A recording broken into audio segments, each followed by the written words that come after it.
Have you ever wondered what happened to the nations that fought against Israel?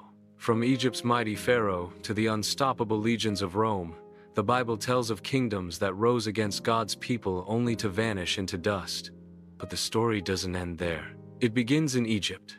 The Israelites were enslaved for centuries, suffering under Pharaoh's rule. But God raised up Moses. Plague after plague fell on Egypt, shaking its gods and crushing its pride. And when Pharaoh finally let them go, he chased them straight into the sea. The Red Sea parted for Israel, but not for Egypt. The waters closed, and their army was gone, just like that. Then came the Amalekites. They attacked from behind, cowardly and without warning. But as Moses raised his hands in prayer, the tide turned.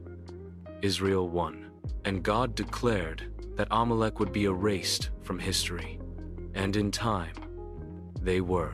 In Canaan, giants stood in the way, walled cities, fierce warriors. But Jericho didn't fall to swords or catapults. It fell with a shout, because the battle belonged to God.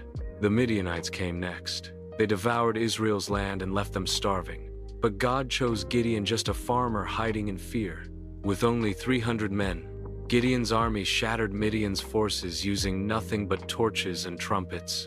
Another victory, another enemy gone. The Moabites tried a different tactic.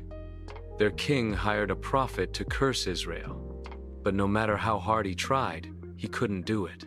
Instead of curses, only blessings came out. Because what God blesses, no man can curse. Then came the Philistines. They stole the Ark of the Covenant. They mocked God's people. But their champion Goliath fell to a shepherd boy with a sling. David defeated them again and again, until they were no longer a threat. The Edomites turned their backs when Israel needed help, and for generations they stirred conflict. But the prophet Obadiah warned them, "You stood aloof, now you will be brought low." And Edom's cities? Dust and silence today. The Ammonites insulted King David's envoys. That disrespect led to war. David's army conquered them. Their cities became ruins, their pride broken. The Arameans, Syria, kept attacking. But when Elisha prayed, God blinded their soldiers. They were led into Israel's camp, confused, defeated, and spared. Even power means nothing when you're blind to God's hand. Then came Assyria. They destroyed the northern kingdom of Israel. 10 tribes were scattered. It looked like the end. But the prophets warned Assyria. Too, they mocked God and were swallowed by Babylon. Babylon was worse. They burned the temple, tore down Jerusalem, and carried Judah into exile. But God wasn't done. Even in Babylon, he planted hope.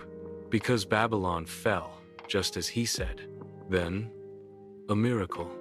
Cyrus of Persia rose up, and instead of fighting Israel, he helped them. He sent them back to rebuild, to restore, just as Isaiah had prophesied 150 years earlier. But peace didn't last. The Greek-Syrian king, Antiochus Epiphanes, desecrated the temple. He outlawed worship. He mocked the God of Israel. But the Maccabees fought back. They won. They rededicated the temple, and the light of Hanukkah was born. Then came Rome, powerful, merciless. Rome crucified Jesus, and in 70 AD, they destroyed Jerusalem again. The temple was gone, the people scattered. And yet, God had promised something more.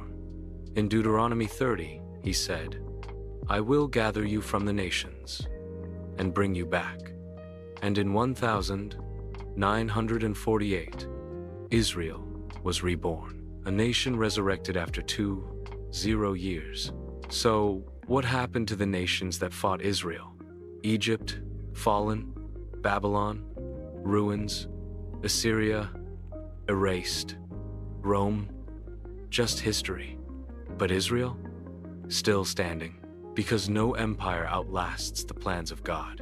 And when he says he will gather, restore, and protect, he does. If this story moved you, don't forget to like, subscribe, and share. Explore more biblical history and prophecy brought to life right here. This isn't just ancient history. It's the foundation of God's eternal plan,